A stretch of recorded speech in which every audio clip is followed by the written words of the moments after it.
Good morning, and welcome to this webinar presented by the Plant Collections community. During this webinar, microphones will be muted for all but the current speaker. If you have questions as we are going through this presentation, you may type them in the question box so we can address them during the Q&A section at the end. You will see a couple of polling questions that you can respond to during the course of the webinar. This webinar is being recorded and will be shared later in the resource library for your review.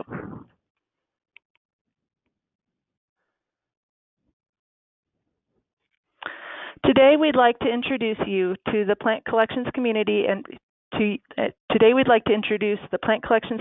and members of other association communities to some of the areas of the redesigned website, including the resource library and member areas of content, as well as show you how you can actively participate in discussions. This is part of a project we have undertaken for 2017 through 2018 to improve the Resource Center for the Plant Collections community. Our process involved reviewing and classifying the existing resources and reaching out to institutions to refresh resources that likely have had updates since first being shared. We'd like for you to also be thinking about what types of resources you would find useful on the Resource Center. As you can see, the last step is to continue to build the resource library.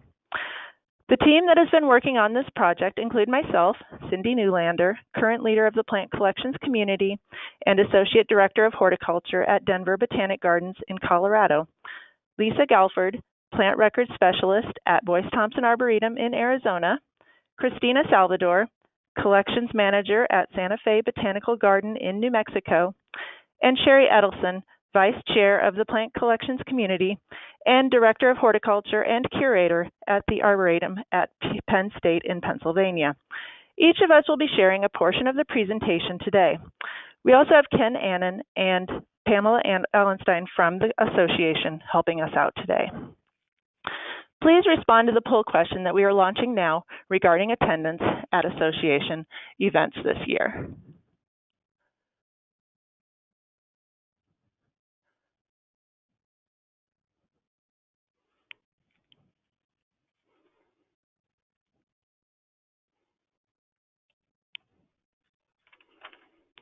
Start by logging in to publicgardens.org and choosing Professional Development from the upper menu. When you log in the first time, you will be taken to your profile page. From here, you can click on the association logo or the green association home button to access the main menu. The Find Your Specialty page is a great place to start exploring the new website.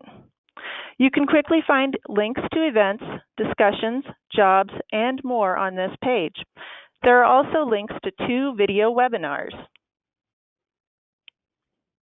that will help you get started with the Find Your Specialty pages and posting to community forums. Content for Plant Collections community is under the Plant Curation and Conservation heading, which is also where you can find content for native plants, plant conservation, and plant nomenclature and taxonomy.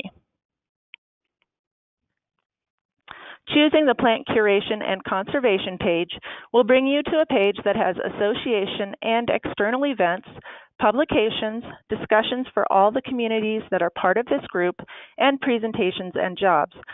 We'll give you just one of the teasers for the upcoming symposium this October that is hosted in part by the Plant Collections community. Our next speaker is Lisa Galford, who will talk about the communities section of the website. The community landing page gives you a snapshot of recent discussion board items and shared files.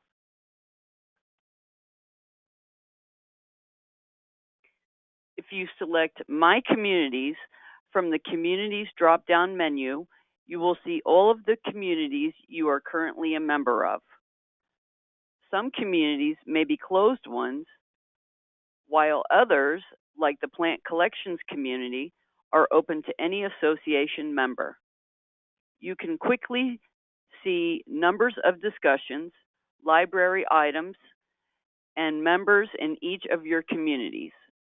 If you are interested in learning more about other communities you can become involved with, there is another drop-down item under Communities called Community Descriptions. In the next tab over from Community Home, you can see recent discussion threads, numbers of replies, and dates on the discussion page. You can also see if there are attachments associated with a thread, like there is on the library book distribution post by Melissa Burdick.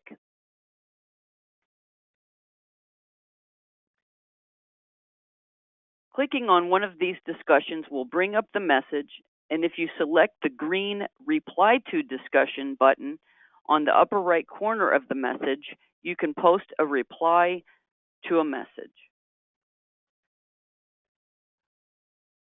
When adding to the discussion, you can format text, add links and images as well. Once you've replied, you'll see your response as part of the latest discussion posts.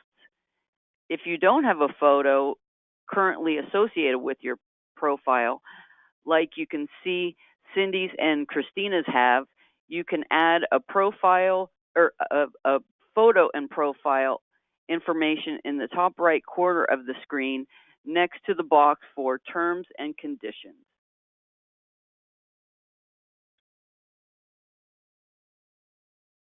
Next, let's see who are members of this community. You can scroll through the community members or search by first and last name or institution. You can invite others to be part of your contacts or send direct messages without having to find their email address. You can create a list of colleagues to network with, and perhaps you will plan a conference session for 2019 through this system as well.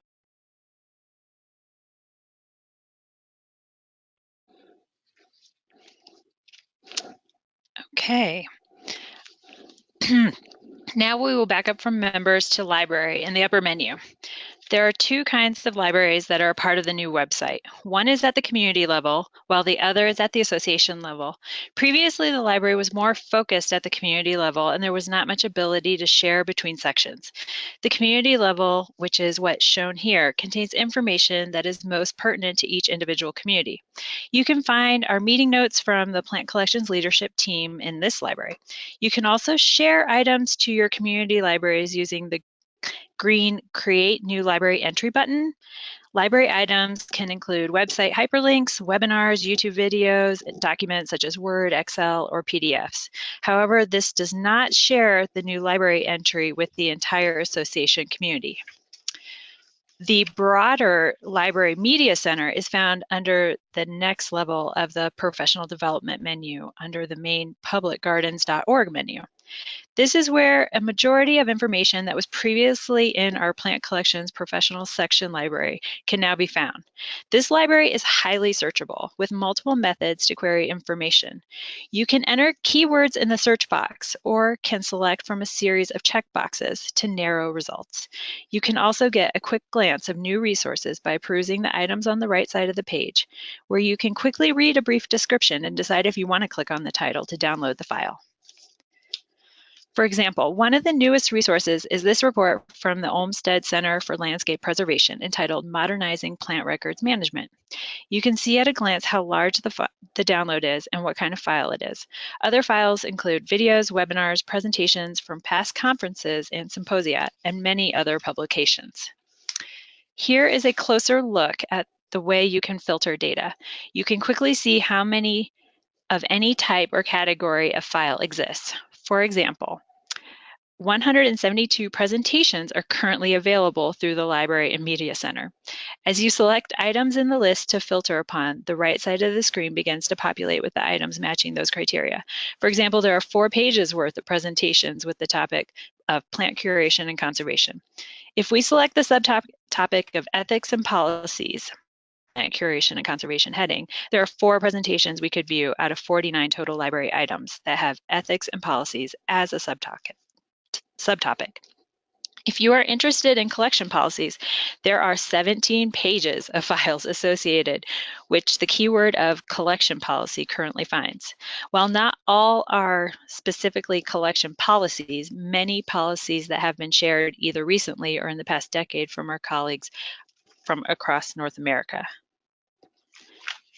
Okay. Are there specific items you'd like to see in the new Library and Resource Center? Please type your comments in the feedback window so we can follow up on your ideas. Are there items you can share? As I noted earlier, members of individual communities can share documents with their communities in the community library.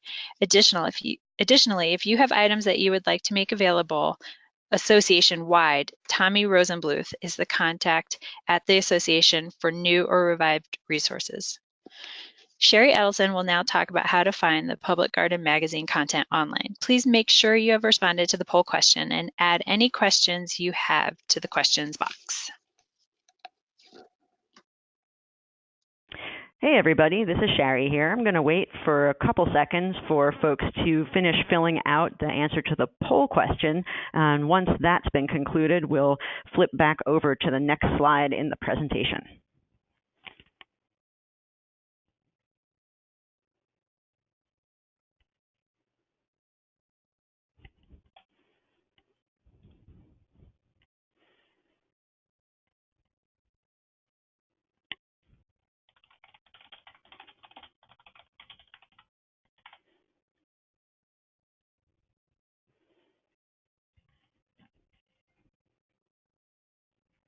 All right.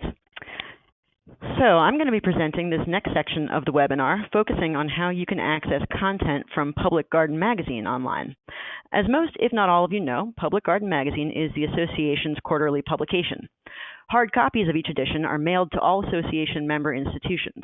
But maybe you've misplaced your copy, or you're researching a specific topic and want to find out whether there are any relevant articles in past issues of the journal.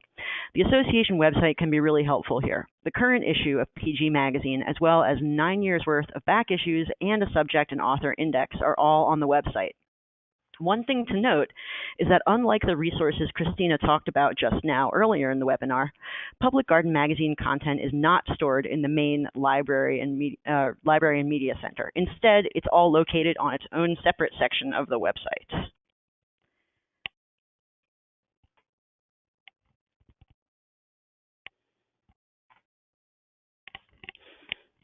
I guess I don't know how to change the slide myself. Okay, there we go. So there are a couple of ways to get to the magazine section of the website.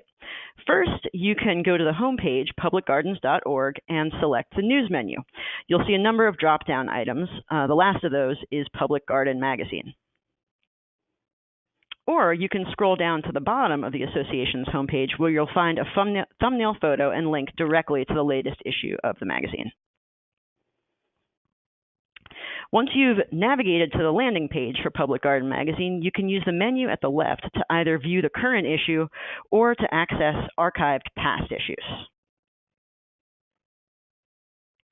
If you click on Current Issue, you can browse the latest edition, as well as view additional web-only content.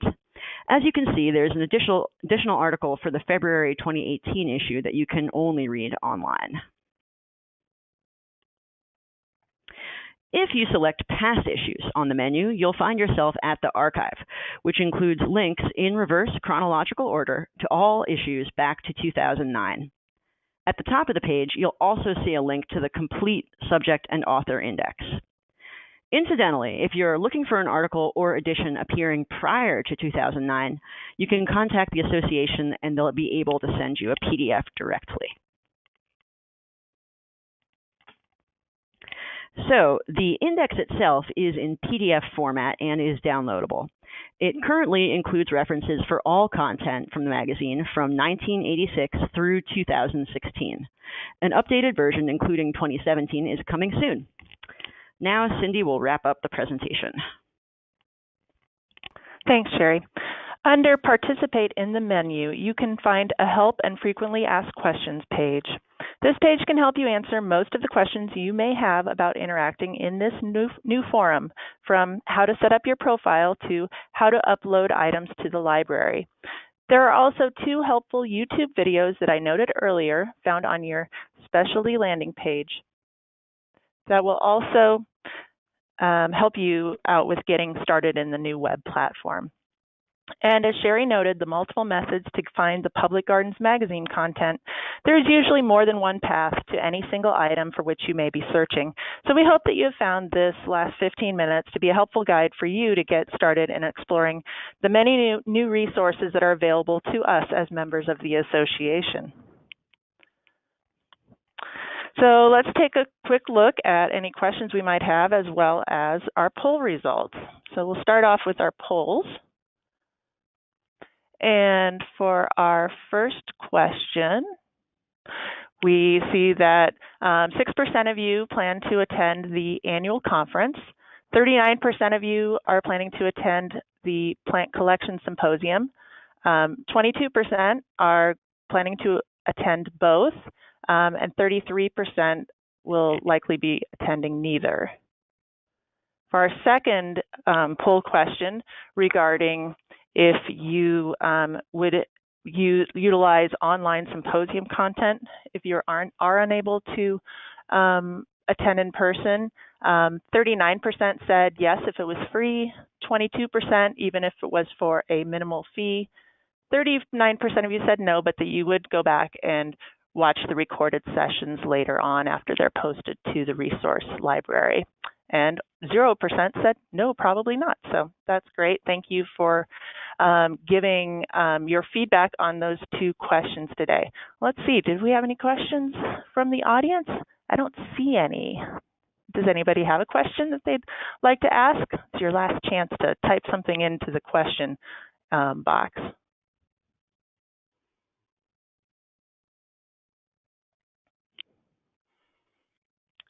Well, it looks like we don't have any coming in, so I guess we did a great job, girls. So anyway, thank you all for joining us today to learn more about the communities and resources found on the new association website. We hope this will help you navigate the many new resources that are available to all of us. If you are interested in contributing items to the Resource Center, please do follow up with one of us or with Tommy. Just as a reminder, this webinar is being recorded and will be made available through the Resource Center soon.